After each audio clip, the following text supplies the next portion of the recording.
ரசூலுல்லாஹி ஸல்லல்லாஹு அலைஹி வஸல்லம் சொன்னாங்க, அஸ்ரிஉ பில் ஜனாஸா. அபூ ஹுரைரா ரலியல்லாஹு அன்ஹு அறிவிக்கக்கூடிய ஹதீஸ். அஸ்ரிஉ, விரைவுபடுத்துங்கள் ஜனாசாவை அடக்கிற விஷயத்துல. இப்ப இந்த விரைவாக அடக்கிற விஷயத்துல கூட அதுலேயும் அறிஞர்கள் ஒரு கருத்து வைக்கிறாங்க. என்ன கருத்துன்னா, இது தபரானில வருதுமா, இந்த ஹதீஸ் எங்க வருது? தபரானில.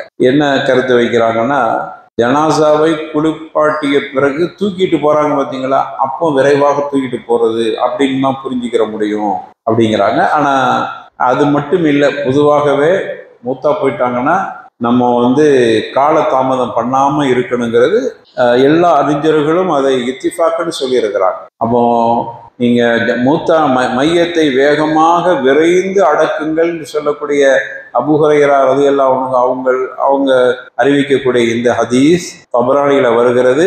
ஆனால் இந்த ஹதீஸ் மரணித்தவரை வேகமா அடக்கணுங்கிறதுக்கு தானே தவிர, கொண்டுட்டு போகும்போது வேகமாக போகணுங்க அது தனியா ஹதீஸ் இருக்கு. அது அந்த கொண்டுகிட்டு போகும்போது, தூக்கிட்டு போகும்போது உள்ள பாடத்துல அதை விரிவா பார்ப்போம். அதனால இதை அதுல பண்ண வேணாம். சில அறிஞர் அப்படி சொல்ல வர்றாங்க. அப்படி இல்லை. அப்ப என்ன அர்த்தம்னா, விரைவாக அடக்க பாரு. இப்ப விரைவாக அடக்கிறதுனா எப்படி நம்ம முடிவு செய்யறது? விரைவுங்கிறது நிறைய பேர் கலந்துக்கிறோன்னு இருக்குது.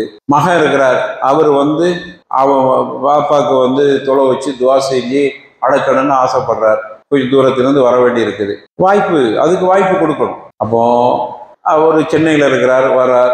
வெளிநாட்டில இருந்து உடனே புறப்பட்டாலும் அடுத்த நாள் வந்துடுவார். அப்படிங்கிற போது அந்த மாதிரி கட்டங்களெல்லாம் நாம் தாமதப்படுத்துவதில் தப்பு இல்லை. ஒரு காரணத்துக்காக வேண்டி என்ன பிள்ளைகள் துவா செய்கிறது இருக்குதா, அதுக்கு ஒரு தனி பவர் இருக்கு. பொதுவாக ஜனாசாவுக்கு கூட்டம் அதிகமாக கூட்டுறது, அது ஜனாசா தொழுகையில அது சம்பந்தமான பாடம். சில விஷயங்கள் அந்த பாடத்துல பாப்போன்னு சொல்றதெல்லாம் இமாம் சொல்லி இருக்கிறதுனால மீண்டும் அதை சொல்ல தேவையில்லைங்கிறதுக்காக சொல்றேன். ஏன்னா அது கரெக்டா நம்ம அந்த பாடம் வரும்போது அதை சொல்லிடுவோம்.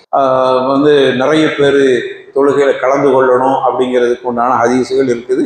அதையெல்லாம் கவனத்தில் வைத்து நம்ம அதுக்காக மூத்தா போன உடனே அடக்கிறதுன்னு நம்ம அப்படி எடுத்துக்கிற முடியாது.